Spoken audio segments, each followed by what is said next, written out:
इस पारण समारोह एवं पारण परेड के मुख्य अतिथि झारखंड के यशस्वी माननीय मुख्यमंत्री श्री हेमंत सोरेन जी, विशिष्ट अतिथि प्रधान सचिव गृह विभाग श्री राजीव अरुण एक्का जी, DG training Shri Anurag Gupta ji, ADG JAP क्षमा करें वो नहीं आ पाए, आईजी ट्रेनिंग श्रीमती प्रिया दुबे जी, आईजी अभियान श्री अमोल होमकर जी, समारोह में उपस्थित वरिष्ठ पदाधिकारीगण, अन्य पदाधिकारीगण, उपस्थित पुलिसकर्मी और पारण परेड में सम्मिलित पुलिस कर्मीगण, आप सभी को जोहार। सबसे पहले मैं उन पुलिसकर्मियों को श्रद्धांजलि अर्पित करूंगा जिन्होंने कर्तव्य की बलिवेदी पर अपना सब कुछ न्यौछावर कर दिया। राष्ट्रकवि दिनकर जी के शब्दों में, जला अस्थियां बारी बारी, चिटकाई जिनमें चिंगारी, जो चढ़ गए पुण्यवेदी पर, लिए बिना गर्दन का मोल, कलम आज उनकी जय बोल। महाशय, आज इस पारण परेड में 764 नवनियुक्त पुलिसकर्मियों ने वर्षों के कठिन प्रशिक्षण उपरांत अनुशासन, योग्य पुलिसकर्मी होने और आदेशों का पालन करने का शपथ ग्रहण किया। और साथ ही मैं इनको याद दिलाना चाहता हूं कि आप पुलिस एक्ट के तहत नियुक्त हुए हैं और जिसमें यह सन्निहित है कि आप भारत की संविधान के प्रति सच्ची श्रद्धा रखेंगे, कर्तव्य निष्ठा के साथ काम करेंगे और देश की अक्षुण्णता और अखंडता को बनाए रखेंगे। महाशय,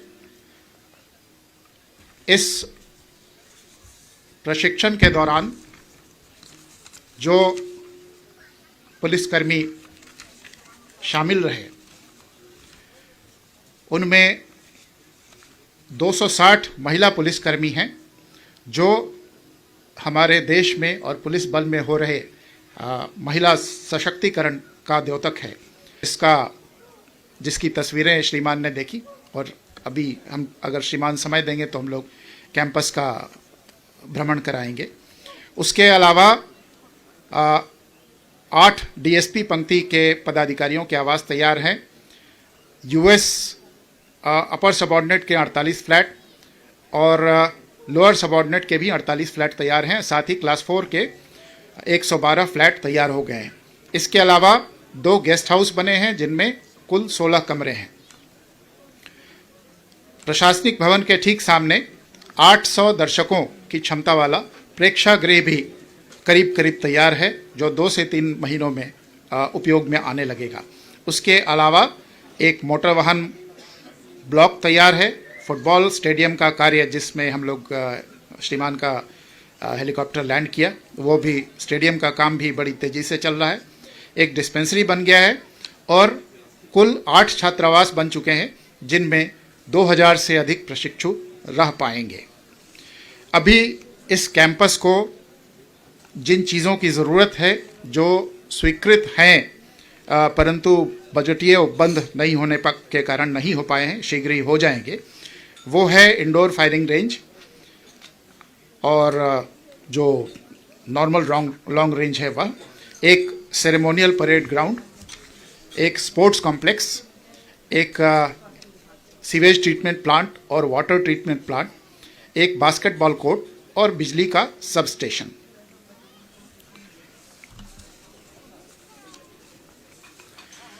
श्रीमान, अब मैं जो प्रशिक्षु हैं उनको यह बताना चाहूँगा कि आज आप सभी के सामने और पुलिस के सामने 3 प्रकार की मुख्य चुनौतियां हैं। पहली, नॉर्मल पुलिसिंग की जो अपराध नियंत्रण से संबंधित है। यह पुलिस का बेसिक कार्य है और इसमें आपको दक्ष और निपुण होना होगा। दूसरी बड़ी चुनौती जो आज सामने आ रही है वह है साइबर क्राइम की।